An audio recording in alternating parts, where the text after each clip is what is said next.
This episode has been brought to you by Subject to Change Customs. Choose Subject to Change for all your custom apparel and promotional product needs.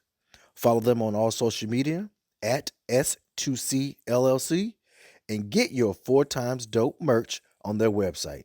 That's www.shops2c.com. Yeah, we in the building. 4 times dope. Yeah, we known to get it live, man. 4 times dope. New level, keep it high, yeah. 4 times dope. Mic check, now we on it, we live.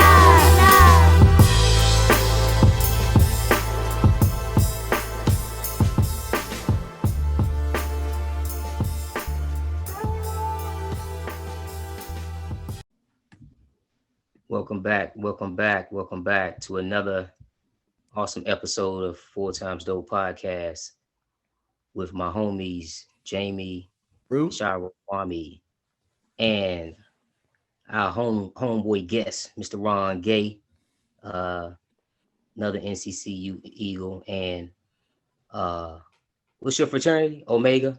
Come on, dog. Don't do me. Stop. No. Don't start that You gonna bullshit. start off like this? Goddamn Q Dogs, baby. You gonna start off No, I like was this? playing. Mighty tall side. Tell him. No doubt. You heard how I slap on the chest. Tell him, Fats. No doubt. Yo, Fast, it's good to have you up here, man. For real, it's been a minute. I remember when I used to let me get the garage at the gated community to keep my motorcycle in. No, you. So the thing is, you let me get the garage. Oh, You let me get the garage, but you wanted to keep your motorcycle in there. oh, I forgot about that part. Yeah. So you had What? Jermaine had the garage in Courtney Creek, and like you let me get it, but you wanted to keep your motorcycle in there. So we Right. Yeah. So I wasn't even living in Courtney Creek. I just had the garage out there. I don't know. Yeah, I don't know how you Hell. had it. All you know, I lived out there. You was like, "Yo, Fast, I got a garage." So you parked your car in there and he parked his motorcycle Right. in there. I paid Right. $50. He was like, "Y'all keep my bike in here." That's how we worked it out. Darn. Right. Darn, baby. Right. So fellas, Until I listen. moved all the way Right. until I moved to Miami. Yep. Right. Definitely, man. Listen, so I just want to talk about a quick update. I know last time we met, we initiated a health challenge. Everyone had their own individual goals. That's And right. I just want you guys to speak on since the last time we spoke, which was March 3rd, I believe. So we're going from March 3rd to April 3rd, I believe, right? Uh-huh. I just kind of want you guys to speak on, just how that transition has been up until this point. And actually, you know what? I'll go last. But yeah, Jamie, you want to kick it off, man? Certainly. I've been true to what I said I would do. The wife has me back in the gym. I'm in there every morning around 7. The wife, yeah. The wife, Miss Faith Patterson, it has Right. me in that gym Right. daily. And I also purchased a new bike. I got a Trek Madone 5.2, and I just got my shoes today. So I'm going to Lovely. clip in. That's Right. a homage to my bike riders. I'm finally going to clip in. I had toe cups, but now I have to clip in to ride this bike. Now it's lighter, 17 pounds, lift up one hand. I'm in these streets, dog. I'm getting that weight under control. And I started eating better, as in intermittent fasting. I don't eat till 12 and I Right. stop at 8. That's Okay. awesome. That's good. That's good, Jamie. That's good stuff, man. Great I progress. feel lighter, yeah, already. That's what's up. Kisharo, how's it been going with you? It was going good until Monday. What happened Monday, dog? Until Monday. All right. No, for real. Like I've been eating more fiber. I've been eating my oatmeal every day. I've been Right. eating more fruits and vegetables. The warm days, me and the girls try to walk around the neighborhood. It's been up and down with the weather, but it's been good. But I had not had a drink. Remember I told you last time with that carrot cake, and drinking was my issue. So Monday was just a bad day for me, like work-wise, some personal issues with some of the contractors. So trying to get some work done to the house, and I kind of like lost it. I've been holding my, I hold stuff in a lot, Holding the and mule. then I just lost it. And so it was a bad day. Like from 8 a.m. to at least 10, it was bad. So I had to have a drink that night. I had like a tall glass of Henny and Coke, and I don't even like Henny, but my wife hooked it up, and so so I just feel like Right. that was my only downfall. But outside of that, I've been doing good. So That's outside good. that, That's y'all- only one bad day. You Up doing all right. until Monday, I've been doing good. Yeah. Right, and I think we said we're going to be realistic and allot some room for a few boo boos here and there, mistakes Yeah. here, right? Yeah, Some Definitely. you did. realistic You mistakes. Oh yeah, be nice to yourself, Nakasharo. I mean, Yeah, but I know me. Like He's once like, I "Come go on, down man. that rabbit hole, I'm going back in. going so back, boys." that's why I was like, I had just that one night, but I'm good. I'm Right. back now. I'm good. Right. Yeah. Right, Kwam, what's up with you, man? What's been going on? Yeah, I've been doing pretty well too. I think my goal was to lose 10 or more pounds in a month and to do something active at least 5 days a week. I've been doing something 5 days a week, so I've been keeping that goal, and so far I think I lost like 7 pounds of the 10 Damn, dog. already. So Where you feel it at? Right. That's good. I mean, is it where I feel it? Feel it, yeah. Because normally you feel it someplace. Is it in your hands, your face, your Um, back? I feel a little bit, a tad bit. Like I mean, I don't feel like a whole lot. I didn't think I lost that much. I thought I lost maybe like 3 pounds or something like that. Got So it. I was surprised by the 7, but you know how weight goes. That fluctuates. I might Yeah. have missed out that weight. I don't know. So it was just like it's hard to say, man. But I mean, I got to keep trying to go strong and everything and Right. trying to keep it up. So yeah, I mean, I'm doing okay. All right. All right, no Good. doubt. Oh, well, hold on, Jamie. Before you get started, I was gonna say too. Thanks for the alkaline water tip, because I went to Costco and got a whole bunch of those, and you was right. Like it does for whatever reason for me. Like I can drink. It's a tall. I don't know how many ounces, but it's tall. Right, And I drink one a day, but I feel like it curbs my appetite a little bit. right. Like Yeah, I don't you want to got eat it. as much. So Yeah. it's working. I don't know if it's Yeah. subconscious or what, but it's working. Hey Right. Jermaine, how you doing? I know you said you was trying to lose. Oh, you said you were trying to take 2 gallons a week. I thought you said 3 a week. I was trying to 3 a increase week. 3 a Okay. week, which is I think it's less than what we should normally consume. But anyway, so actually I've been doing well. I did increase. I think this Monday of this week was tough for me, man, because I had a bunch of essays to grade. I had like 60 essays to grade Mm. in like a day and a half. I had to get them God back, damn.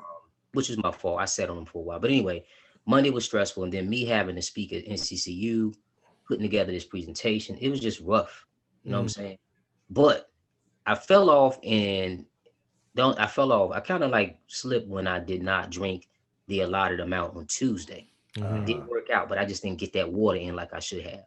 Right. Mm. But I did pick back up on Wednesday, today, and I'm gonna get busy tomorrow. So yeah, but I think I'm on the right path, man. I just gotta here's what I gotta do. I need to just be able to like realistically handle those rough days, like still incorporate my goals into those rough days. You see Yeah, what I'm saying? yeah. So that's another issue that I'm not issue, but that's another task I'm taking on Challenge. too. Yeah. Yeah.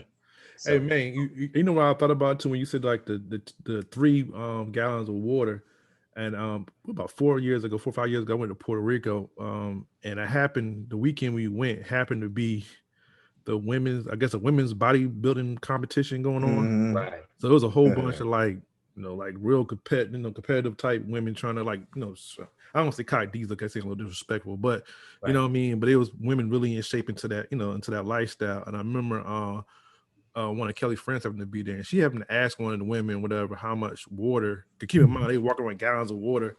Right. That chick said she drinks 2 gallons a day. Right. I was Right. like, damn, 2 gallons a day. And that's And a day. I think it's to make like her skin or something more elastic when they trying to compete or something like that, I believe. Right. But see the other thing too with the bodybuilders, they got this thing called water weight. Well, it makes them, it bulks them up, right? Once that water get in your bloodstream, it bulks you up. But I know for me, alkaline water works well. My appetite, my skin, I just feel lean. And I put lemons in mine too, so it's like Yeah, electrified. you like a lot of lemon. Yeah, so but yeah. So it sounds like everybody on the right taste. Ron, so look, Ron, fast. Do you have what are some of your goals or anything you're working on in terms of like fitness? I know you have your fitness group, so It's a for me, man. It's a lifestyle. right. I've done that up and down stuff. So I'm sitting back listening to you guys, and you got to celebrate those small wins, man. Right. It's an everyday struggle. You know what I mean? Right. Like, but you know, for the smaller people, you know, I listen to some. Everybody have their own struggles, man. But right. Always celebrate those little small wins that you do have. You know what I mean? You got to take it one day at a time. Like, I've been big all my life. You know what I mean? And that's just who I am. But I just always felt like I can't have no other flaws. That's true. I can't have no other. Everything else got to be on point. Hold on, dog. Is that on page? That's definitely 1359. But Added by Ron. But me, man, personally, for me, you know, at one particular time, I lost 125 pounds. Wow. And that was all natural. That was my first. I first started the whole Fat Boy Fitness movement. Right. You know, and when I started that, you know, Friends Inspiring Transformation by Owning Your Fitness, me and Sharif Cole, shout out to Sharif. But we was on it, man. Both of us was over 410 and 420. Both of us. But we just got focused. You know what I mean? We had our purpose was to make sure that we was here for our kids. And one of the things I remember you telling me that. Yeah, one of the things was, do you want another man raising your daughters? And you said that. I said, you know what, dog? You got a point. Real. I said, no way. So no way. I was running. I was any event you can think of, any type of running event, whatever. I was in it. The Miami Marathon, I was in it. I was in it all. And and then 2014 is when I got to my lowest. I got to my lowest weight, which was like 292, and that's heavy, but I look totally different. Totally different, all in the face. So Ron, let me ask you this though: how did you feel at that point? Listen, I felt amazing. When I tell you I felt amazing. You couldn't tell me, and that's what happened. I felt too good. I went to homecoming. Took the victory lap. I went to homecoming, and everybody was like, "Oh my God, yeah, boy, Fast, you look good." You know, man, that got to my head, man. Right. I got to my head, and I got too comfortable. And boom. You broke your foot, didn't you? Plantar fasciitis? No. You know, no, I just got too comfortable. I did start having some like plantar fasciitis and stuff like that. Yeah. But I got too comfortable, and I started helping everybody else. It wasn't like, you know, because everybody, once, you know, that's how it goes. Once you have these big weight loss success stories, everybody's gonna start calling you and asking all these, what did you do? What did you eat? Blah, blah, blah. Right. So I was helping everybody. You know, I was, you know, pumping Fat Boy Fitness, and I got too comfortable, and the weight came back. That's real. Got you. All right. It's life. It's real life, man.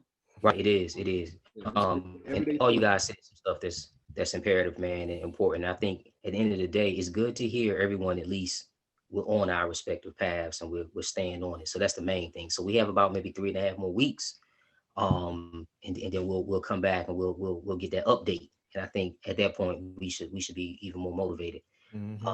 So real quick, speaking of motivation, one thing I will tell, one uplift I will give you is for me personally.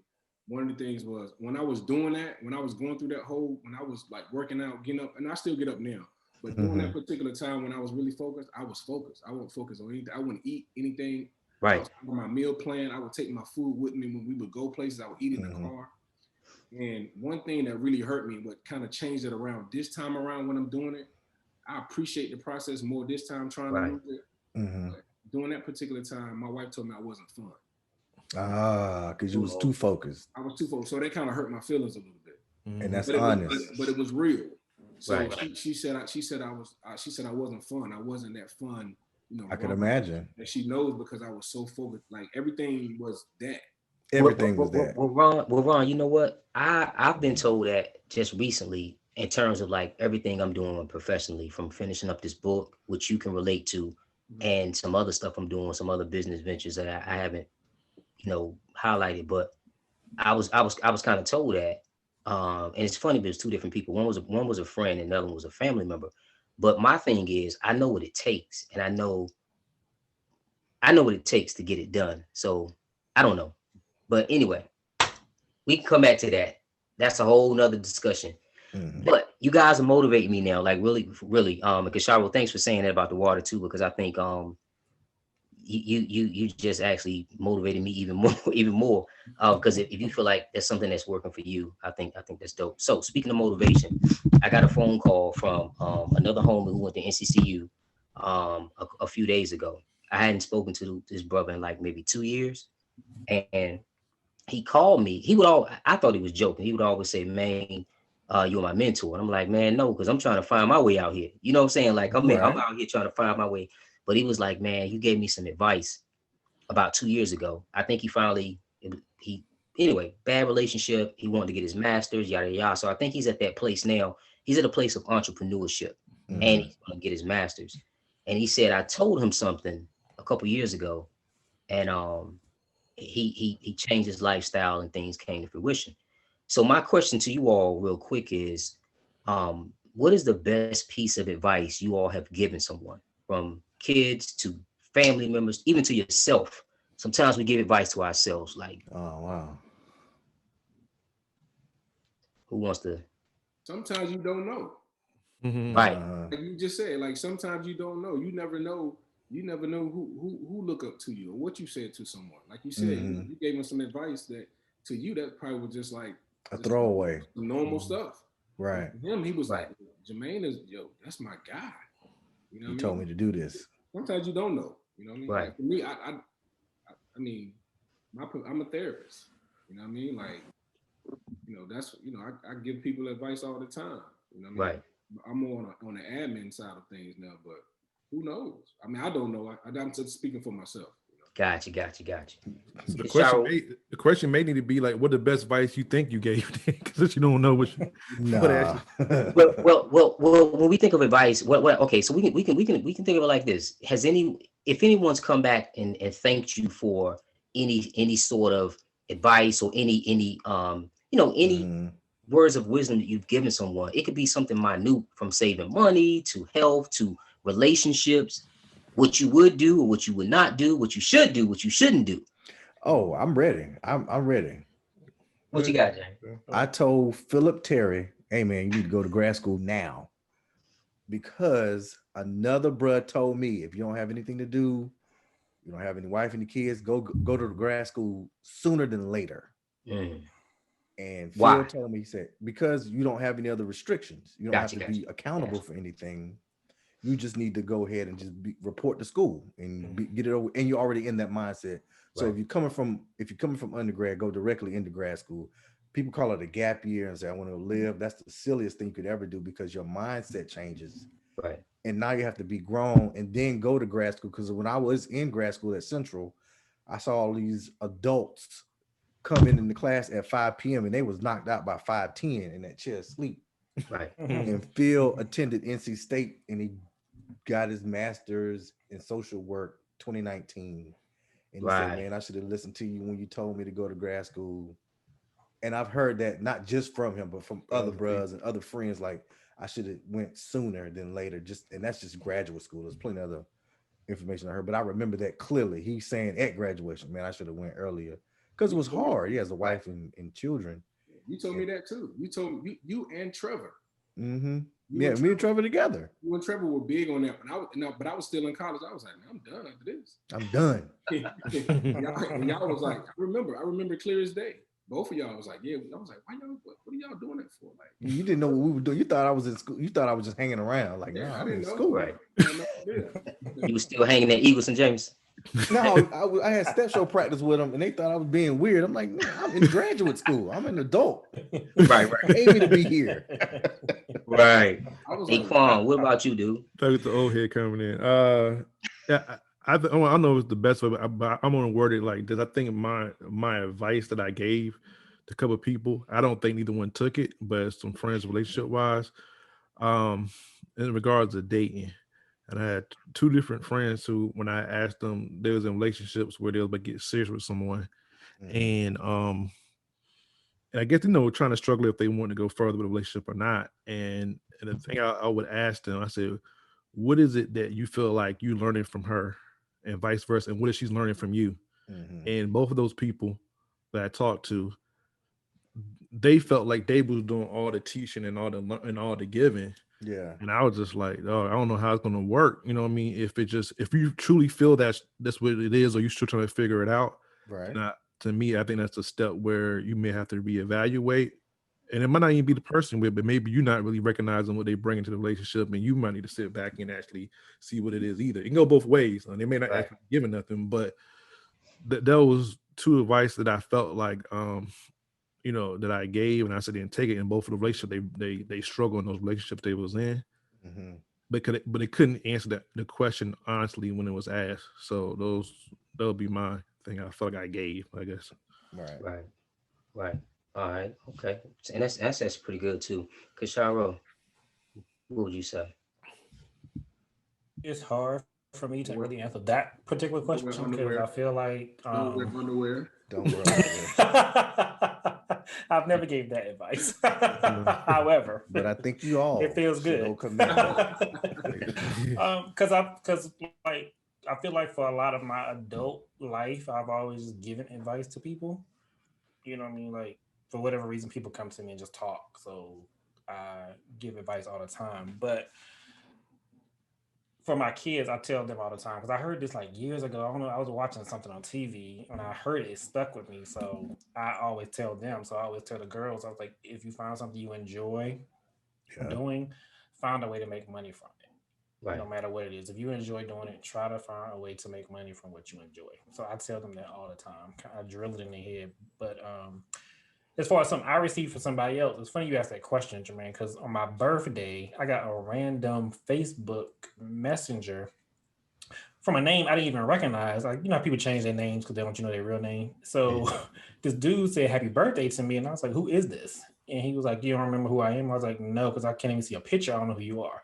So he was like, Mr. Kisharo, this is Daquan. And I was like, oh, Daquan. He was like, yeah, you used to mentor me, when I was 15 years old. And he was like, it's been a minute, but I saw you on Facebook, so I just wanted to wish you happy birthday. And he said, I will forever appreciate you and everything you taught me. Thank you, Mr. Kisharo, for being there for me and being the mentor for me through all those years. I wish you many more, King. Happy birthday.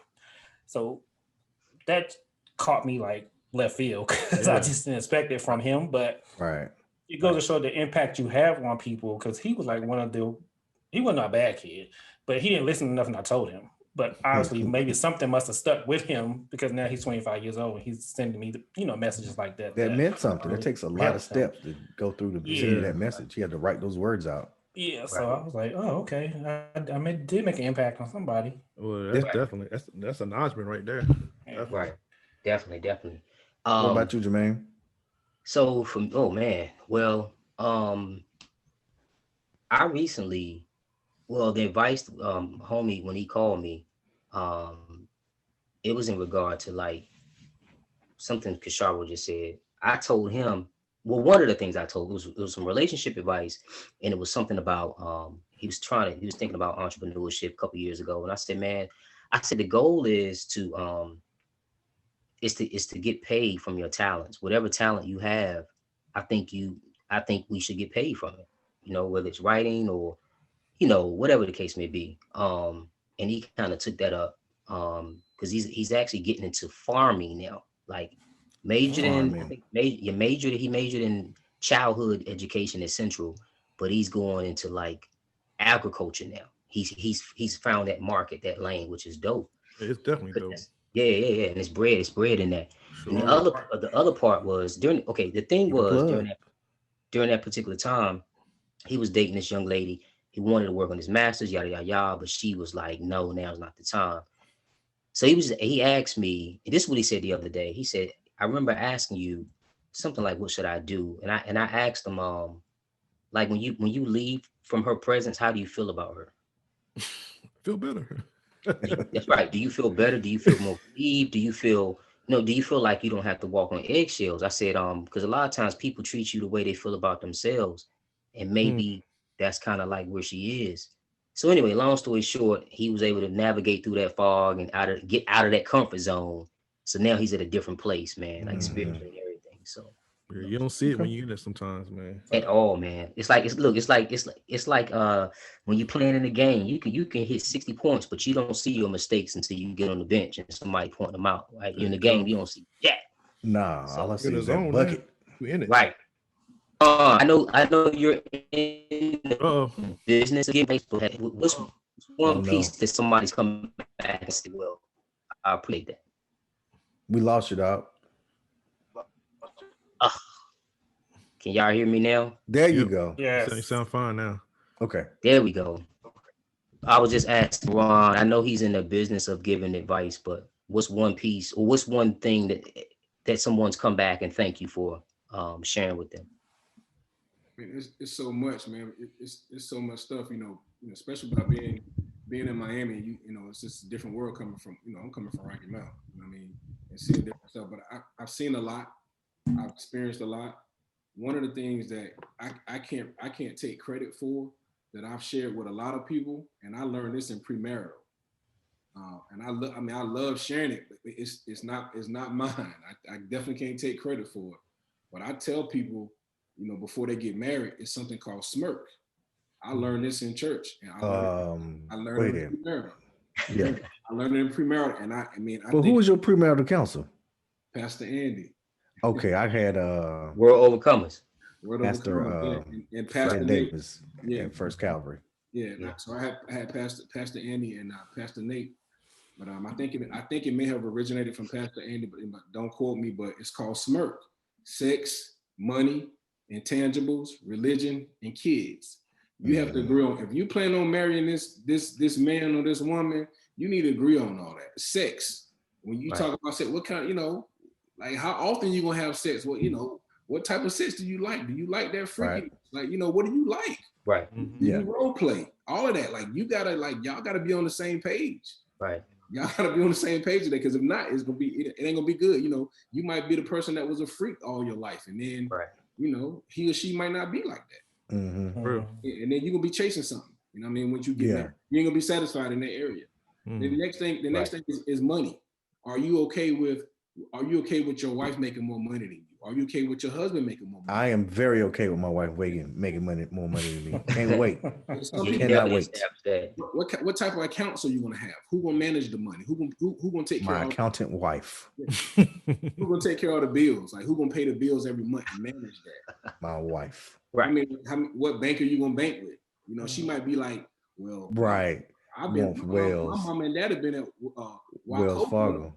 Wachovia my life. First Citizen. Or Space Coast Credit Union all my life. Space Coast. Right. You know what I mean? So you gotta think about that money piece is big. You know what I mean?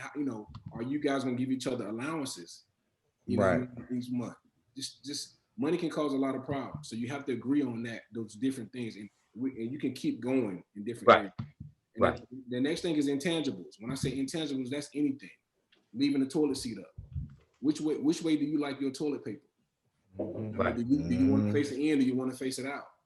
Right. Do you wash the dishes as soon as you finish cooking? Do you make the bed up every morning? That's right. I mean? It could be any and everything. It's just do you leave your shoes out? Right. You know what I mean? Yeah. So hey, look, yo, I honestly listen to my married homies when they be talking about stuff like this, right? Because I'm sure things magnify once you seal the deal and you under that covenant. Anything that irks you magnify, or anything you haven't worked out will definitely magnify. So it's always good to be single with a bunch of married homies that you trust, because I don't trust everybody who's married either. All right, fellas, listen, I'm gonna transition real quickly. So we've talked about a lot of individuality, right? A lot of things that we in terms of goals and things that we individually are focusing on. So here's a question, right? And I want everybody to weigh in on this, right? Give me your opinion on this. What insecurities or issues? I would say issues, but what insecurities do you believe that you've overcome up until this up until this point in your life, and or what insecurities are you still working on at this point in your life? And I'll start it off. I would say for me, I actually thought about this. When I think about insecurities, right, and this is not to point the finger at anybody. I know you point your finger, 3 pointing back at you, but I know a lot of insecurity. For mine, they were conceived from family members, from older folks. Right. And promises being made and broken. So you start to think that there's something wrong with you as a kid, right? Mm-hmm. And I remember having an issue with trust and forgiving folks. Mm. So, but I've gotten better. Let me tell you what happened though. Obviously, spiritually, my mother was very spiritual, is a very spiritual woman. And then and you guys know I have family who are Christian and Muslims and reading both the Quran and the Bible and all that stuff. But sports really helped me to get by that. The team sports thing, going through middle school, going to camps, and just like being a part of A group, a a group team. that we had to actually figure this thing out together, like, right? So that helped me to kind of get past that. And then and as an adult, I think, once you become, 20, 21 in your 20s, late 20s, you start dating, taking on more roles, as a man in relationship. You kind of figure that thing out too. But and that was everybody. That wasn't just like, that was women, that was homies. And that's probably too, honestly, to be honest, I know a lot of people, but I never had a group of folks around me. I never wanted a group of people. And I think in terms of playing sports, yeah, I love the game because it's like chess and I love chess. But and I can walk away from sports, right? And I think that's probably why, and my brother and I are similar in this aspect. I didn't pledge. And there's nothing wrong with pledging. I just think my personality, I was still going through that stage of trusting. You understand what I'm saying? Ah, And I think once I had a conversation with somebody around 2006, and that I should have been had that conversation with, and I felt relieved, right? And I felt like, damn, I can slightly trust folks again, you know. And then growing up, seeing some of the things that was going on around me, that was a world where you couldn't trust people. So for me, it was trust, and that was insecurity, and not holding grudges, and not like simple grudges, but like, when a family member does something to you and tells you they're going to do something and don't do it, it's like, fuck them, you know. right. But I mean, but like I said, I worked through that, and but I will say this, and Kwame, I'm gonna kick it to you. Um, the residue of that insecurity is still on me when it comes to my profession, because at work, I'm not really big into going in other folks' offices. I work with some people who are doing some great things. A couple of coworkers might be on CNN doing, you know, segments and stuff Interviews like and that. stuff. But I don't do that work stuff. I don't do that going to people's houses and acting in happy hours and stuff like that. I just don't do that. Keep Because I work, don't. No work, huh? potlucks. Right. My mama say work and go home. So anyway, that's Damn. me. Yeah, that's something I had to deal with. Kwame, what would you say? I think it would come to mind. I would say like public speaking, like that always, I guess, been an issue. Always um being kind of like frightful to speak in front of a group of people, especially people I don't know. It's a little more comfortable with people I'm around that I trust. I guess that's trust too in a sense, but like around. Um, so it's kind of, yeah. That's probably the main thing. Right. Like it's funny because even when we have to take like the public speaking in college, whatever and stuff, I was Right. like, oh man, I was dreading it. Or interpretation or something like that. I had to take that. Yeah, I think Elements of speech. Elements of speech it was something. Oh Yeah, yeah, Love that class. with Miss Miss Ford. Miss Ford. Ford. Yeah, Miss Ford yeah. was I didn't have awesome. Miss Ford though. Everybody had her. I can't remember the other professor, but I had somebody else. And it was. I think I got through that because, like I said, I was online during that period of time. And probably came in like 4 o'clock in the morning, and I came in, couldn't sit and all that stuff. Man, Ah, and I was just like, I was so out of it. I just went ahead and I did a pretty good job, I think. And I asked, can I be excused? And I left, whatever and stuff. Right after I sent my little my I big gotta presentation go. for a grade because I wasn't Right. feeling it today. But I think with my job, it helped a little bit, and even probably even doing this a little bit, get used to talking on the mic and doing that. So I would say that I'm still definitely working on it. I get excited sometimes, talk too fast, but yeah, that's the insecurity that I try Got to you. grapple with. Got you. Feel you. Hey yo, you definitely working your way through it, dude. Now, because you've done a lot of public speaking in the last 5 months. Yeah, Mhm. right. So, Kisharo. My insecurity that overcame was being around a bunch of guys when they talking about sports, because sports was not my thing. I wasn't into that growing up. I wasn't exposed to a lot of it growing up. So, going to the barbershop or just being around guys and they talking about it, it was an insecurity of mine because I didn't know what they were talking about. I couldn't relate because I didn't know, for the lingo. Like I think see it on TV, but I couldn't But what relate are they to talking certain things. about? Yeah, so Players' names and stats and He all had that. a Right. ribby. He had 3 ribbies right, last night. yeah. So with time, as I got older and started, growing into myself and knowing who I am, it started to turn into, okay, well, I can sit back here and not feel insecure, but I'm also learning by listening at the same time. Right. So a lot of the barbershop talk or a lot of talk, even with you guys, like in the dorm and stuff, listening, I was learning at the same time. So when I'm hearing what y'all talking about and I'm watching it, it made sense. Yeah. So I actually put the pieces of the puzzle together. So again, as I said before, like y'all kind of taught me a lot, even without knowing that you taught me. So Right. to this day, I'm still not a sports head, but I enjoy watching it. I know the basics of certain things, so Right. I've overcame that. So if I'm in the barbershop and they talking about something that's way over my head, I don't care. Like it don't bother me, Right, right, I Or don't know nothing about racing. like when the contractors came over the other day, he said something. It was something about something. He came in the basement. He said something. And he was like, "Yeah, something." Like you was watching such and such a game. This how this happened. I was looking at him like, I don't know what you're talking about, but okay. So it's kind of like people just automatically assume just because you're a Right. man that you're into these things. And Yeah. so it kind of went over my head, what he was talking about. But I didn't care. Before I would have cared. So I've overcame that. Right. Right. Ron, what would you say is an insecurity you overcome or you're still kind of working your way through? Wait. Yeah, my weight. That's us always. Always been that dude. But as I got older, I embraced it. Right. I embraced it. It was cool being that big guy that could dress. That was Right. that the ladies like. Right. So that was one of the things that I think it kind of happened once I got to college a little bit. Okay. Right. Yeah, we all find ourselves there. It's amazing how a lot our college experiences kind of like brought things together for us. Yeah. Right, because it was a world inside of a world. That's how I Yeah. like to describe it. Like when And you it gives you hit that campus, time. it was a different planet. You know what I mean? Yeah. So yeah, Jamie, what would you say, man? I'm still working on it. I don't have a problem letting the world burn in front of me without speaking up. Right. If I tell you something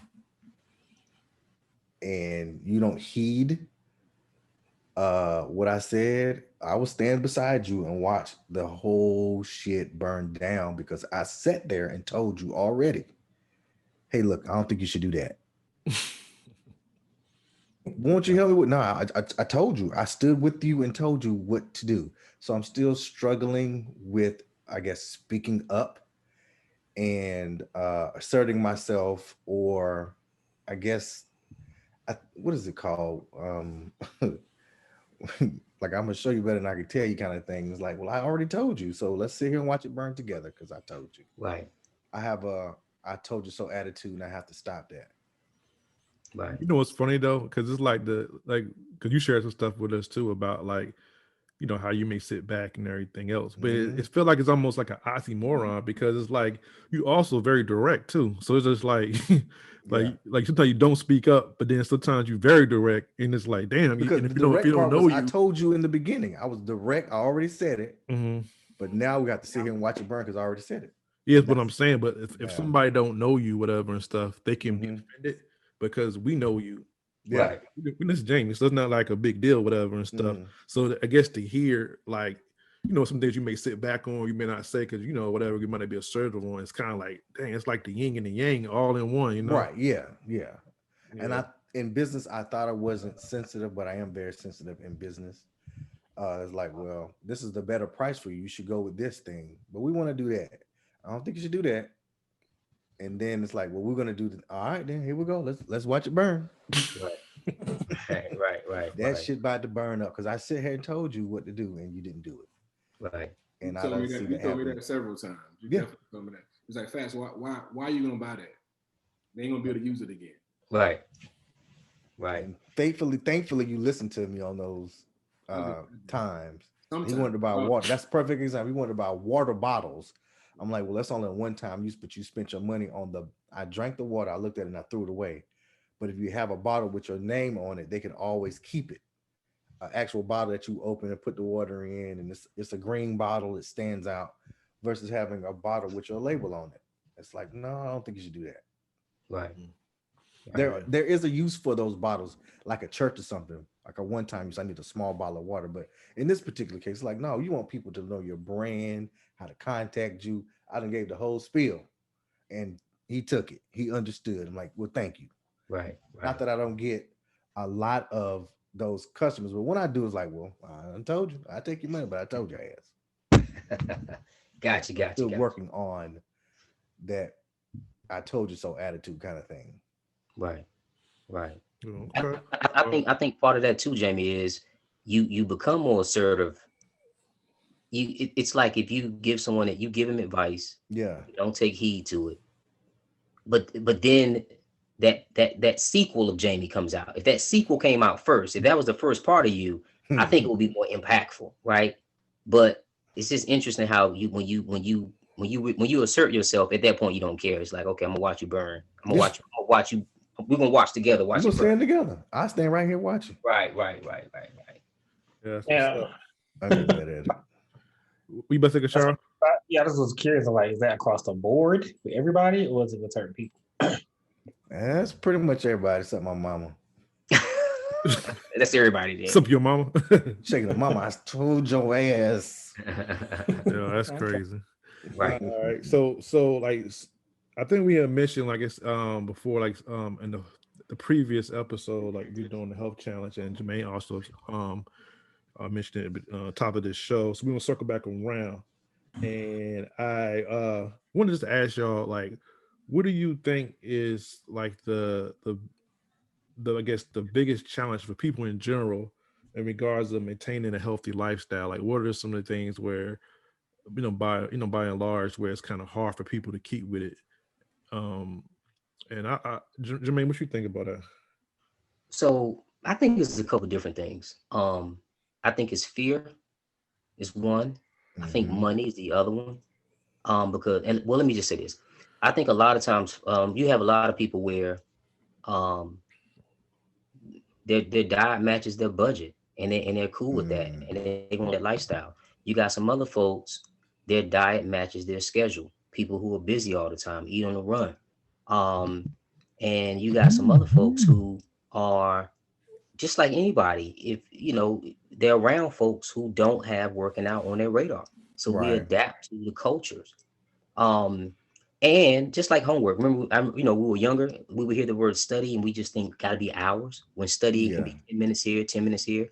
My workouts, listen, you guys know I work out every day. Every marathon, I'm like fast. If it's a marathon, I'm in a gym. But I don't tell y'all my workouts ain't but like 20, 25 minutes. That's it. Mm-hmm. Right? So people thinking that you have to be in there a long time, all for hours. And I think some people just don't want to. They don't want to start that process. They don't want to start the process. But here's Mm-hmm. here's what I here's and that those are my reasons. But here's what I would tell people. Here's what I tell people who say, "Man, I'm gonna work out with you." I tell them that Fat said this, and I believe this. It's got to be a lifestyle, Mm-hmm. right? When I was living in Asia, when I was living in China, I used to go to this. I had to do the track in the pool. That's all I could do. And it was this 80-year-old man and his wife, Asian man, and they would run that track. Mm-hmm. So after about a month, we finally bumped heads, and I talked to him. He put me on so much game in terms of like the Chinese meekness and the diet and everything, man, from Tai Chi. He put me on so much stuff. But this is what he told me, which I was already working out. He told me, bottom line, to treat my health the same way that I value my finances, and it's Mm-hmm. with the same love I value my family. And it just made so much more sense. And I tell folks, this is what I tell people who say, "Man, we'll work out with you." I said, "Well, if you ain't gonna go today, let me ask you something. When you're not feeling well, do you still brush your teeth? Right. When you're not feeling well, do you still take a bath?" Mm-hmm. Yes, because it's a lifestyle. It's a lifestyle. You've Yeah. incorporated it and you understand the benefits of it. So I think working out, when people understand that, it's easy for it to become a lifestyle. You can do 20 push-ups a day. That's it. If that's what you want to do. You do 5 sit-ups a day. Yeah. But it has to become a lifestyle, just like everything else. And when you think about the times we don't feel well, but we still do stuff. Yeah. Because it's lifestyle. So I just think most of it is people don't see it as a lifestyle. They see it as a chore.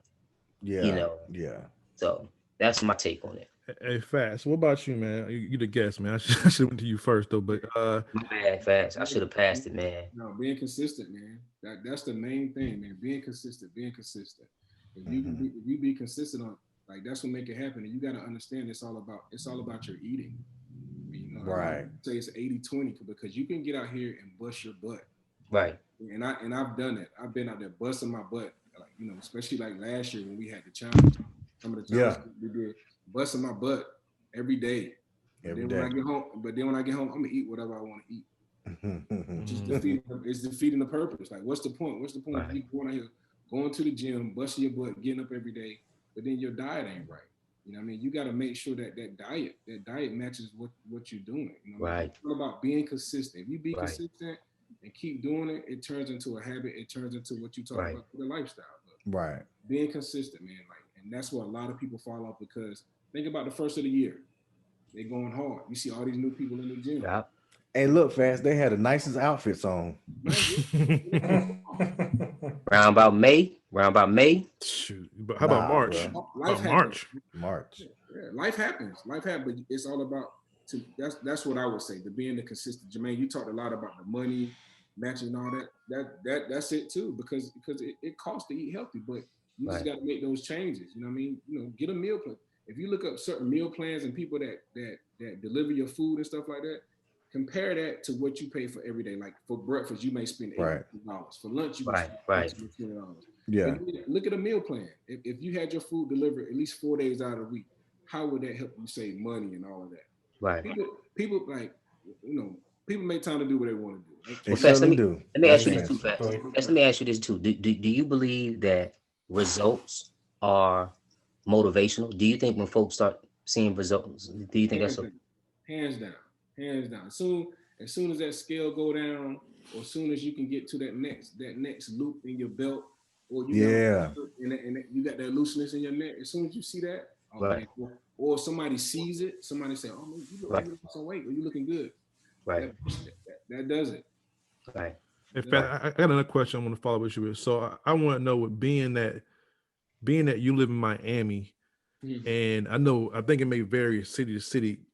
You being in Miami and that lifestyle there, can you talk a little bit about that? I mean, comparing to maybe North Carolina or something, or do you mean the workout culture? What the health lifestyle? With my mind, I'm thinking the beaches, people on the beach and all that stuff like that. So many people working out. I might be wrong about it, but I just want to know if you got a perspective from that end. I mean, you got a lot of beautiful people here. A lot of beautiful people here. You go to the gyms, the gyms are packed. Ain't nobody working on their legs. They just doing upper body. Stomach and chest. It's definitely a lot of beautiful people here. I can't take that away from them. But then again, that's what they show you on TV. Yeah. I mean, you don't get a chance to see the other parts of Miami. They're gonna always show you the beach. Right. They show you the other side of that bridge, and and like where you see a lot of our people. But there are a lot of beautiful people here, and it's a lot of this stuff is fake. It ain't all real. Right. You got to look at that too. It's a lot of fake stuff out here. Right. And people because you live here, you feel like you got to look a certain way. When I first moved here, that's how I was like, oh man, I live in Miami, baby. I'm about to get me all linen suits. Yeah. I gotta be like this all the time. But nah, there are, like I said, there are a lot of beautiful people here. And it's regular people here too, but it's a lot of fakeness here too. Right. You see it all. I'm just a country boy, so when I see it, I'm like, yeah, all right. You can see it a mile away. Right. That's what's up, man. What about you, Kashar? I think the biggest thing is for people. I think it's just being consistent and just people get comfortable doing what they do. You know what I mean? I think a lot of times, I can speak for myself. A lot of times I'll start, okay, I'm gonna eat right, I'm gonna work out, I'm gonna do this, I'm gonna do that. But then some way I go left and I stop. You know what I mean? And I just get comfortable again doing what I was doing. But I know for me, like that said, well, one of y'all said something about results. I try not to what's about like how many pounds you're trying to lose. I try to stay away from that. I mean, I did it for our challenge because like I said, I thought I gained 10 pounds, but most of the times when I'm trying to work out, lose weight, I don't have a number. It's more about how I know how I want to look in my clothes. Right.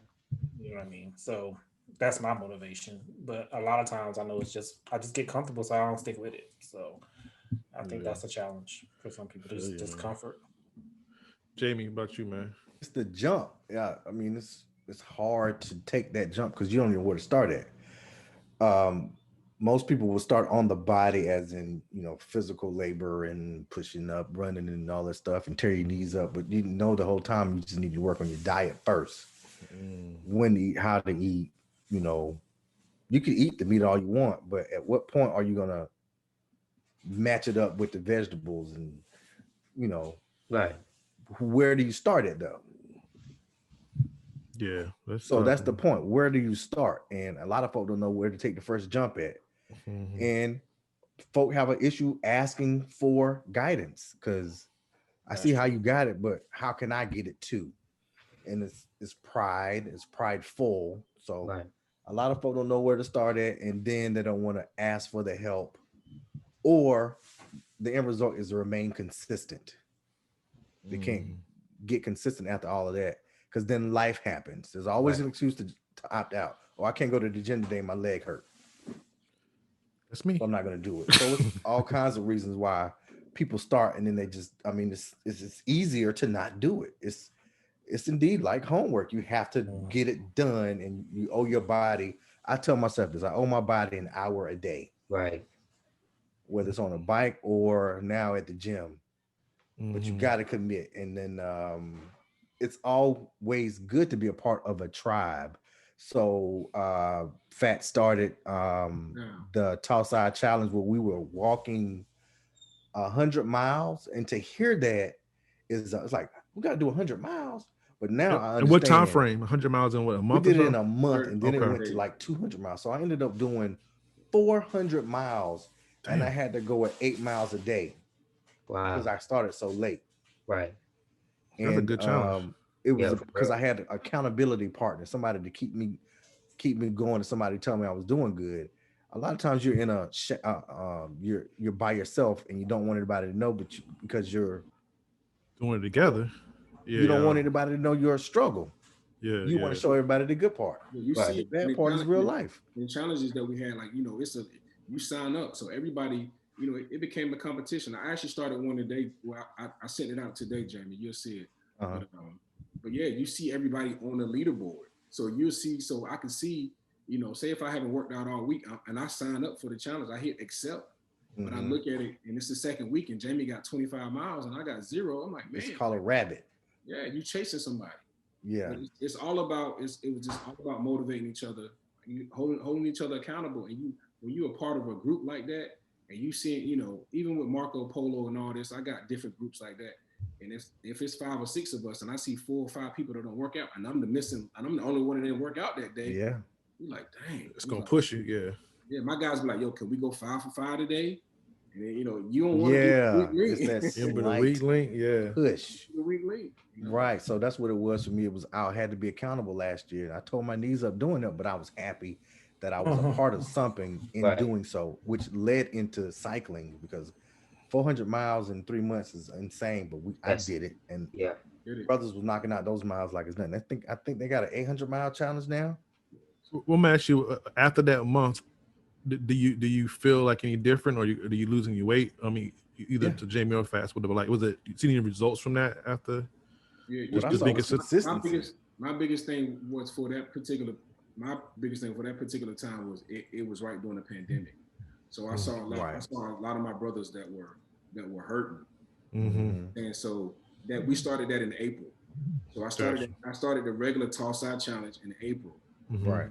And from there, it carried on to the month of May. The month of May is Mental Health Awareness Month. And so from there, we created a challenge where we challenged a different chapter.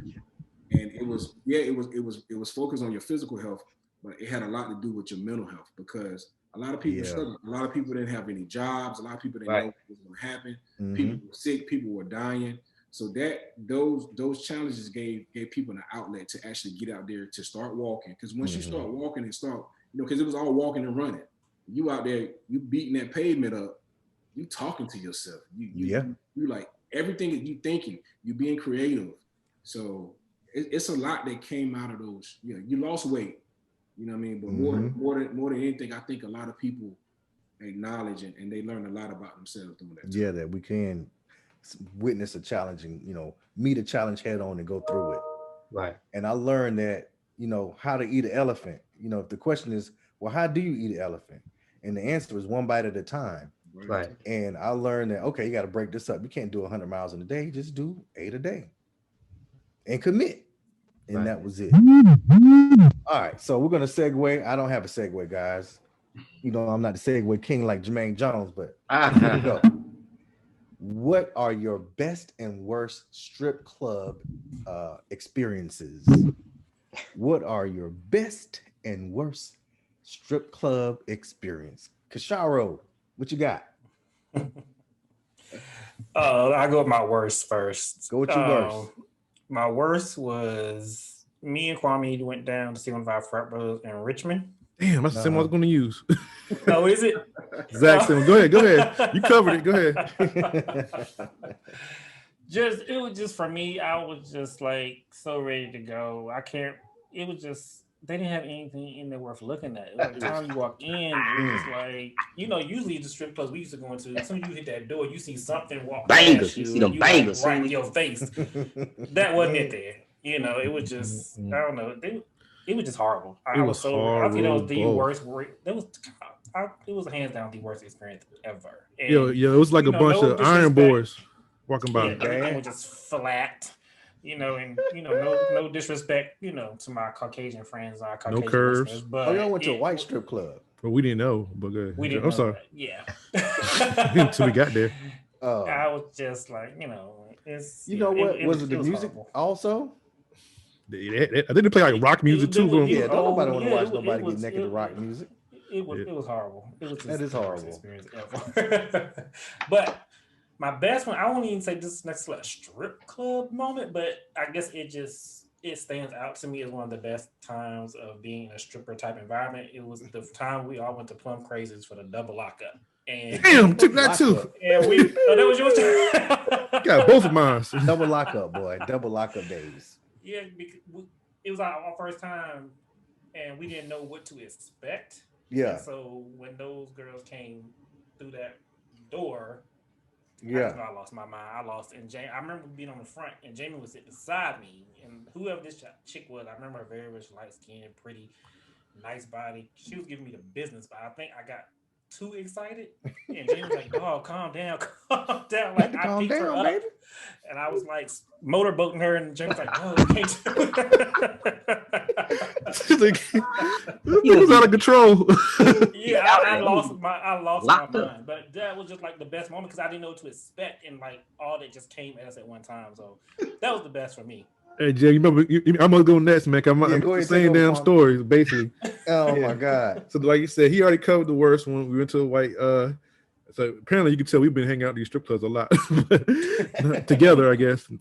But we went to Richmond and South Bernard. It was horrible as far as the strip club went, whatever and stuff. Richmond, Virginia. Yeah, and actually, I think it was like one of those chain like little strip club joints. I think they had the same name, Faceless. The one in Alexandria, yeah. But it's it was. Diamond we was there for like an hour. We should have left by like the first 10 minutes. That's how bad it was. Like it was. And keep in mind, we were so spoiled with the whole with the whole Brothers 3 stuff at this time. Like, so this was like scarred, man. Who was going from like 100 to going to a 2.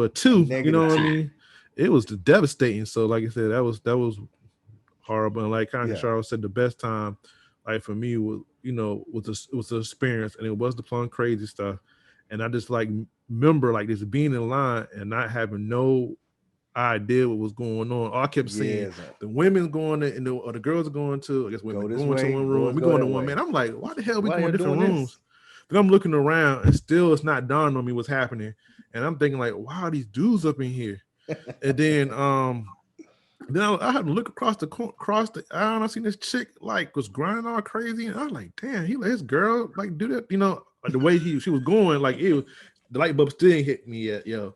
And I saw them titties come out. I was like, oh, I was like, it was so crazy, man. Because I think it was the element of surprise that was like the part of it. I mean, I seen more wilder stuff, but that was just the element of surprise. Mm-hmm. And what was so good about the double lockup, it was the fact that once that the girls on their side don't see the male strippers and the guys on the seeing the female strippers.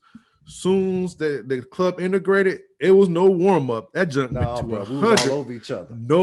It was like no all gas, no brakes, man. Because it was like no warm up. You just go right to and you dancing and partying the whole time. She warmed up. You beyond warm. Because at that point you just going straight to it. So yeah, that was definitely one of the funner times, just not knowing in this, kind of getting that environment. So yeah. Right. All right, Fats, what you got, man? I mean, when you guys talked about the double lockup, that kind of got me because I did a lot of security. Yeah. Too tight.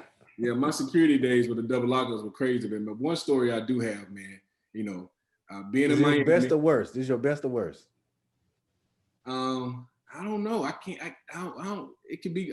Well, just let us hear it. Yeah, either way, because lay it on me. Y'all know I'm a married man, so I had to tell my wife. I was just like, oh my God, like I'm hanging out with the boys Super Bowl weekend in Miami. Super Bowl weekend, get with my boys, we drive and we get there. We going to the King of Diamonds. And King of Diamonds is not open down there. I don't know if y'all ever been there. But King of Diamonds is like, it's big like a super Walmart. It is a Walmart. It's an old Harris Teeter or something. Yeah, it's that big. You know what I mean? Yeah. It's that big. So when we pulled up Super Bowl weekend, Diddy and everybody had a party there. So they had to stop letting people in. So I'm the designated driver because I don't drink and drive. I'm the designated driver, and we in a big excursion. And so when we pulled up, they was like, nah, man, we let nobody in. And one of my homeboys was like, nah, we got Dante Culpepper here. And I was like, I'm driving. I'm like, what? Like, all people. Like Dante people. I say, Dante Culpepper ain't playing football and I don't know when. Right. Like, he was like, no, we got Dante Culpepper in here. We got to get in here. And the dude was like, oh, y'all got Dante Culpepper back there? And so they let us drive through. We drove through. We see everybody going out. I saw Julius Pepper. I mean, you see all the superstars. You get what I'm saying? Right. Yeah, just the place to be. Yeah, this is like 3 o'clock in the morning. All right, 3 o'clock in the morning. So we get up there to the door, and we was like, okay, we're trying to get in. What time they close? They said they're supposed to close at 6:30 in the morning. A.M. Yeah, a.m. It's 3 o'clock now. And so we get up there. They was like, how much? Like we had to pay for parking. You pay $40 to park. Damn. You know what I mean? You pay $40 to park. I'm the driver, so I was like, all right, I got it. I paid the $40. Right. To the door, it was like, how much you get in? It was like, it costs $100 to get in. I was like, $100. I was like, man, it's $100 to get in this joint. 140 already. Yeah, I was like, man. So we had 8 people with us. You know what I mean? So boom, we paid it. We get in there. We get in that joint. That joint is flooded. I mean, you definitely in Miami. You know what I mean? Right. It's flooded. We in that joint for about 15 minutes. The lights pop on. And the party is over. No. That's the worst experience. No. I almost turned into Fats. Yes, you did. They licked y'all for $1,000. I went back to the front. I was like, yo, man. I said, I've been here 15 minutes, man. I said, I'm gonna need my money back. It was like, nah, Miami was like, nah, bro. I was like, nah, bro. Y'all told me. I said, this don't step on the side. I said, yo, I need my money back, man. Right. And then my homeboy, he from Atlanta. He the one taught me everything about Miami. He comes to me. He's the big dude. He like 6'6", and he big. You know what I mean? He was like, nah, yo, we ain't been here that long, man. We've been here 15 minutes. He's like, well, let me go get the manager. I said, well, go get the manager then, man. Yeah, like, go get him. We need our money back. So they see me getting upset. So he told me, you step back, bro. You ain't from here. So they told me to step back. So I'm sitting over there mad. I'm standing by the door, and boom, the door pop open. Boom, big old swole white dude. He pop out, and come behind him is Diddy. He did it. Diddy was like, yo, what's going on?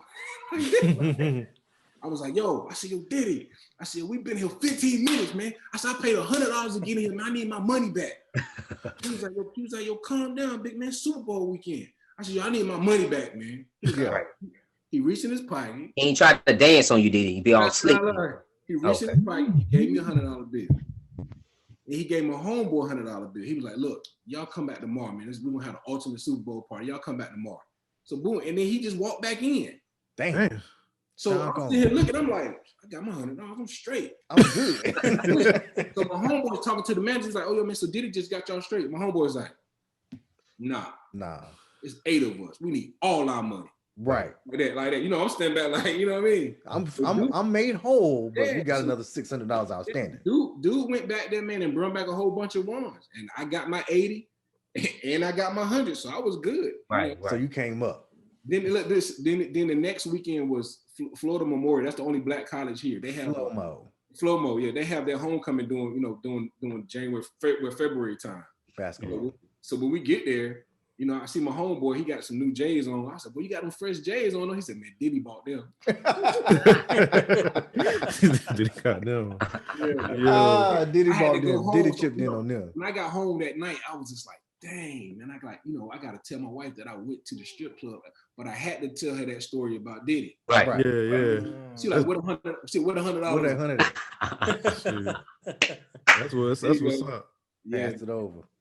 That's my story. That's my story. All right, Jermaine, what you got? Your best and worst strip club experience.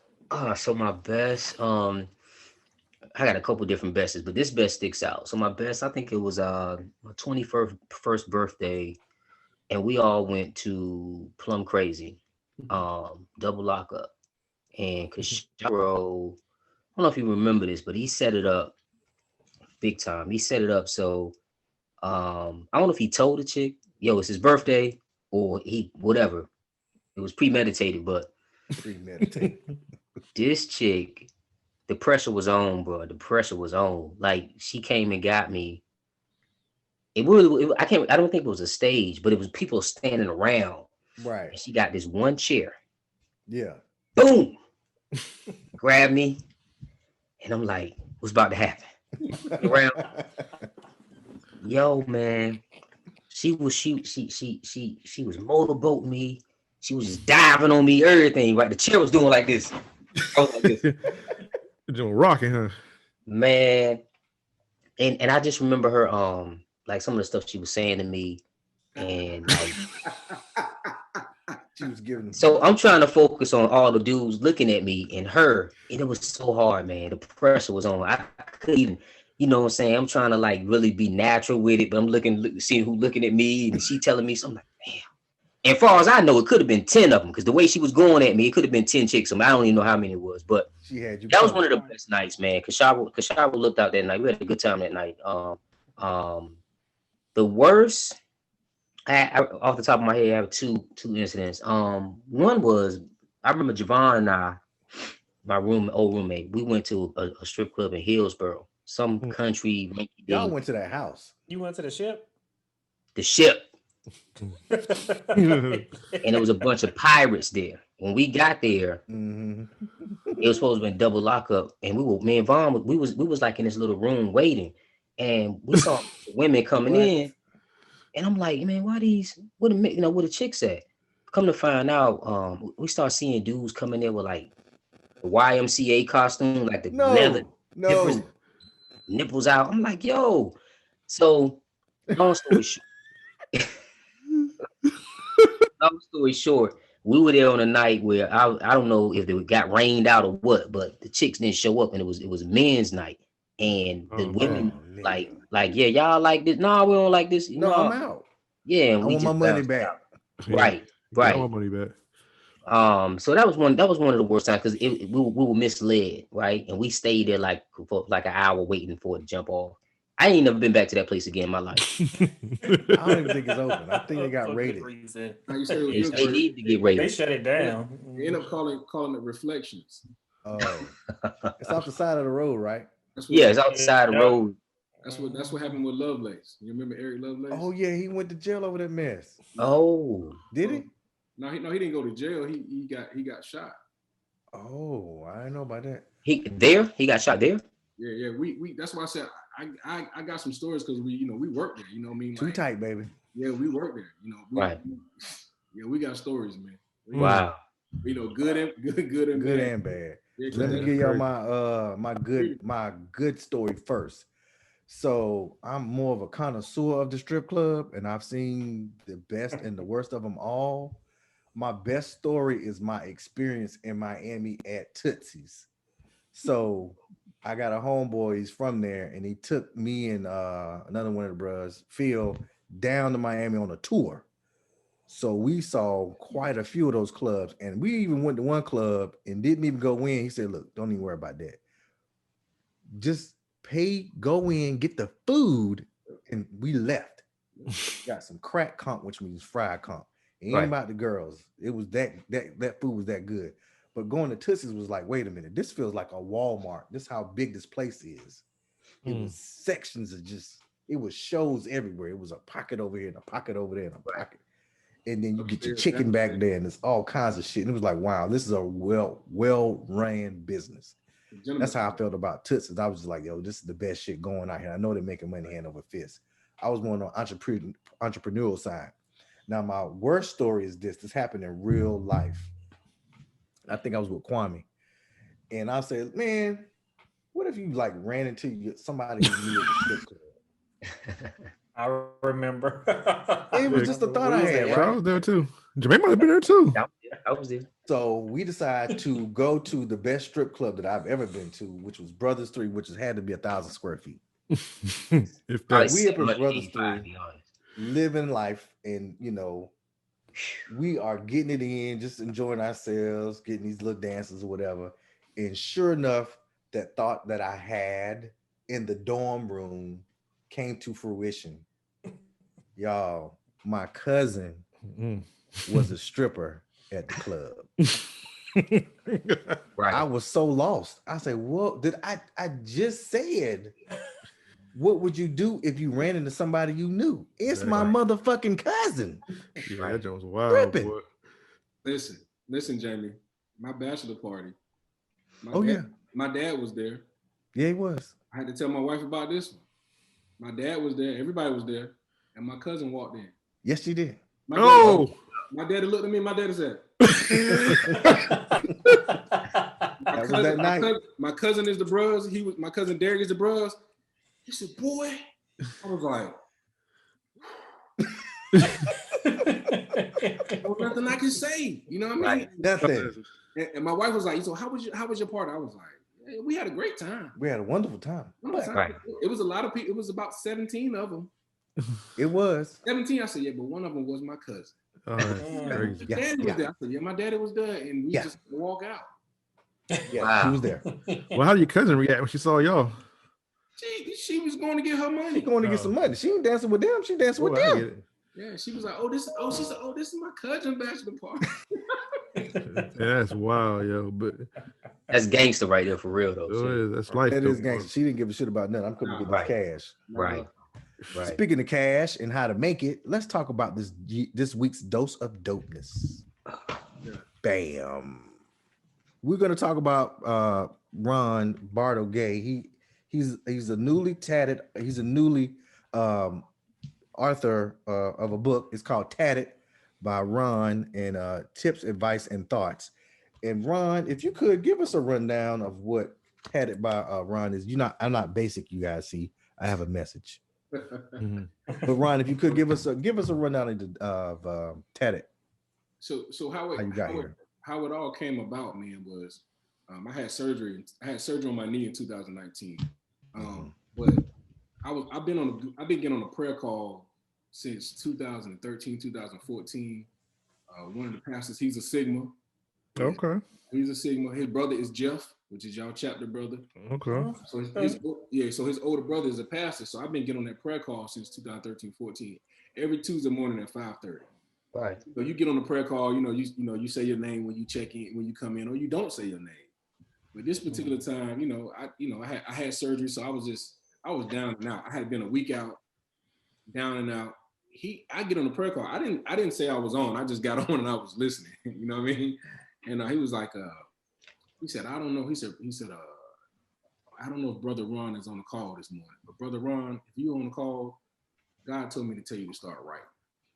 And I'm sitting there, I ain't say nothing. I'm like, what? Right. You know what I mean? I'm like, man, what you talking about? Like, you tripping. Like, what am I write? You know what I mean? Yeah. And it kind of went from there, and I was just like, I don't know what he's talking about. I don't know, you know what I mean? So then just all through 2019, I just started writing stuff down. As stuff started coming to me, you was writing on a piece of paper and your phone. I took notes on my phone. Every little thing, I just took little notes on my phone. If I saw something, if I thought about something, if I was out there walking, something came to mind, or whatever. It was just stuff that was just coming to me all the time, and I would just jot it down. And sometimes I would put the stuff on Facebook, I get a big reaction. People respond. I would talk about stories about me and the wife and me and my girls. People always respond. And I was just like, yo. And then it started to get to the point. I was like, I'm about to save this. Like, I need to do something with this. You know what I mean? So I got to do something with it. And so 2020 come around. I was like, yo, let me reach out to my mentors. So I reached out to my mentors in Savannah. Shout out to the Mobleys. And because I knew Johnny, he's my mentor. He had actually wrote a book. So I was like, let me reach out to him and see how he did this book. And so they linked me to a lady named Tia, Tia Randall. And because she helps people write books, shout out to Help Me Out Publishing and Help Me Out Publications, Put It Out Academy. So so they linked me to her. She's a church going lady, great lady. So I gave her my story. I was like, listen, this is what I got. This is what I want to do. She was like, oh man. She said, this is perfect. She said, this is easy. Yeah. We had this out before the summertime. This 2020. 2020. For summertime. So we started scheduling meetings. Come like March, she was like, okay, we're gonna have a meeting like every week so we could just knock it out. But that first week we got on a call. She was like, man, this is perfect. She was like, listen, we're gonna have this out by the summertime, and then you can start working on your next project. I was like, my next project. Right. Wow. She was like, yeah. She said, you got some other stories. And I was like, okay, cool. All right. So then the next week, I called the line that she gave me. She didn't answer the phone. She didn't get on the call. So I was like, okay, something must have happened. Okay, cool. So I let it slide. Then the next week, she didn't get on the call again. So in my mind, I'm like, yo, I know this lady did not just take my money. And that's all I'm thinking. Like, yo, this lady done took my, this the church lady. She done took my money. Because I paid a deposit. You know what I mean? To get her, okay. Yeah, I paid a deposit for everything. You have to pay for everything. And so then I reached out to my mentors, and I was like, yo. I was like, and Deidre is the wife. Johnny is the husband. Deidre is the wife. I said, yo, Deidre. I was like, where Tia at? I'm like, what's going on? Because I said, this is not right because she ain't been on the call. And they was like, oh my God, Ron, we ain't tell you. I'm like, what? It was like, yo, she in a coma. Damn. In a coma for what? They were like, yeah, she got COVID. This when COVID first hit in March. Right, so it's still brand new. She lives in Detroit. Brand new. Detroit was bad. You know what I mean? Right. Like, this was like when COVID first hit and everybody was kind of like wondering what's going on. Yeah. Before the world actually shut down. Yes, it did. So she was in that first population that got hit. So she was in a coma, man, like for I don't know how long, 7 days, maybe longer. But I just prayed for her every night. I held on to all the information that she had gave me, stuff. But she was in a coma, man, that like for a while, and she got her own testimony. You know what I mean? So she got her testimony about it. I prayed for her, man, every night, and I still pray for her now. And how's she doing now? She great. So that's what the fast forward. Okay. God brought her out of that, and God brought her out of that, and she got back to working. And she called me, and we started. She was like, "We got to push your project out. We push your project out." And she started helping me. She had a lot of limitations because she couldn't use her hands and all that shit. But she helped me she helped me. She pushed this thing out. We went through everything, and boom, she was like, it's gonna come. We have it out by January. You know what I mean? Like I did the pre-orders like in December. Yep. And and then she started booming, man, and she started to get real busy. Like business started picking up for her, and it's really done picked up to her now that she's booked now until like June. Wow. Right. So fast. You said she has a publishing company, or she's she has a publish. She help people. Yeah, she help people publish books. Yeah, so gotcha. She helped you through that whole process. But man, just fast forward to, she helped me do it. She listened to my ideas with what I wanted in regards to the illustrations, everything. So, but that's where it started from, man. That's what tips, advice, and thoughts by Ron. It came from there. It came from random tips and ideas and everything put together. And And the whole point was it came throughout the pandemic, and it was the point of it is to make you laugh. Yeah, it did. Yeah, to make you think about certain stuff, and also to uplift you and motivate you. You know what I mean? Because I got a little hood ratchet and stuff in there, and I got a little, you got some sincere tips too, though. Yeah, I got some. It's some good stuff. Yeah, spiritual stuff. Could I share with you my favorite tip that I've been using? No, your favorite tact. Oh, my favorite tat, because I have been tatted. But you have been tatted. And I'm going to share this. It says, fellas, it's okay to use wet wipes. Be fresh, my brother. Y'all can see the illustration? Yeah, homeboy happy that's too. That's genius. Right. I mean, brothers don't know that they can use wet wipes. Right. You can definitely use. And I've been on wet wipes since 1999. Right. So yeah, you be fresh, beloved, is what I say. Is what Fats would say. Be fresh. Kisharo, what's your favorite tact, Kisharo? He just said it. That was my yes. It was hard because that one kept coming back to me, and I read it twice. I read the whole book twice, and I was like, yeah, that's my favorite. Yeah, it's not a hard read. You can certainly get it in, and always refer back to it, so you can jump in and jump out. That was the whole point. The whole point was I know with us, with our community, our readers are. Yeah, we like when people, the homeboy say you wrote a book, you're like, all right, I'm gonna support you. But yeah, they're not gonna read it. But I have homeboys that said they ain't read books in 20 years, but they that's knew that fair. This. But I wanted to make it short. I wanted to make it so I wanted to make sure I put some type of illustrations in it so it can kind of break up the wording. Yeah, so you can ease along. Yeah. So like Johnny said, so it won't be so verbose. That's what he said. It won't be verbose. Too many words, not enough. Too many words, yeah. So I broke it to a picture. I tried to make it short because I took a lot of stuff out. You know what I mean? A lot of people have been hitting me, asking me, do I got a part 2? You know what I mean? Yes. Hello. TATed 2, baby. Yeah. But it's meant for you to have conversations with your friends, with your loved ones, because some of the stuff in there you agree with, some of the stuff you don't agree with. You know, so but that's the whole point of it. That's the whole. Now tell us. I'm gonna tell you what I like that actually align with what we talked about earlier. Page 14, you wrote, when you find it hard to tie your shoes or wipe your butts, time to get in the gym. Yeah. Right. Beloved. Yeah. Now, Fats, tell us where we can find this book for those who want to pick it up. www.IamRonGay.com. RONGAY.com. IamRonGay.com. You can go there. You can click on the link. The link will take you to Amazon. You can get it to Amazon. Please go write your reviews. Once you purchase it and enjoy it, please write a review. Write a review. Right. And of course, you have to take your picture with it, and post it, because you have to get tatted. You got to get tatted. Right. Got to be tatted by Ron.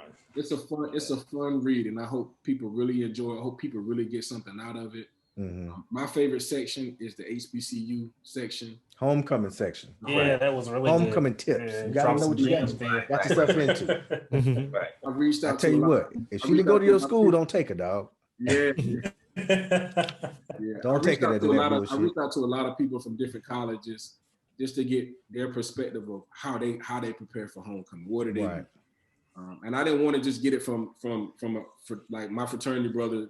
I didn't want to get it from their perspective, because that's a whole different perspective. Right. Mm-hmm. So I want to get a lot of different perspectives from a lot of different people. From the ladies, freshmen, from couples. One of the big things I got is couples. Like like for me, homecoming is therapeutic. The HBCU homecoming, right? That is therapeutic. Like I need that. Yeah. My wife knows, like, she needs it too, because she gets an opportunity to be with her friends. That's right. You know what I'm saying? And y'all way down there in Miami. Yeah, we get an opportunity to be with our friends, and like we know, like once we get there, all right, we'll see each other on Sunday when it's time to go home. You know what I mean? But we need that helps us. That helps the relationship. It does. It does. I got my line brother. I got his mom and dad are in the book. They've been together for 40 years. Yep. So they met in college. The Hudsons. It's a lot of little jewels, and like I said, it's a lot of good stuff. It is, man. It is a good read. And we want to thank you for your time and your skill in writing this book. You're gonna get a lot of brothers wanting to write books, man. That's what's up. We just need a lot of people just need to see it done. How do you get it done? Exactly. And now you are a well of inspiration and a contact of anything else. Yeah. Kisharo, take us out. What we got? All right, listeners. Thank you again. Thank you, Ron, for being here again. We appreciate.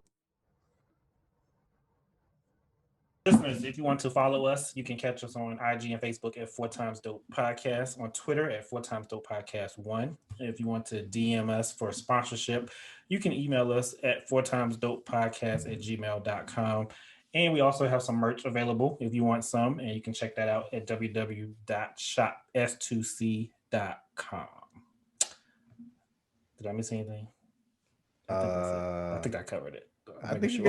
Okay, because I always feel like I forget something. But yeah, so yes, listeners, we thank you again, and until the next time.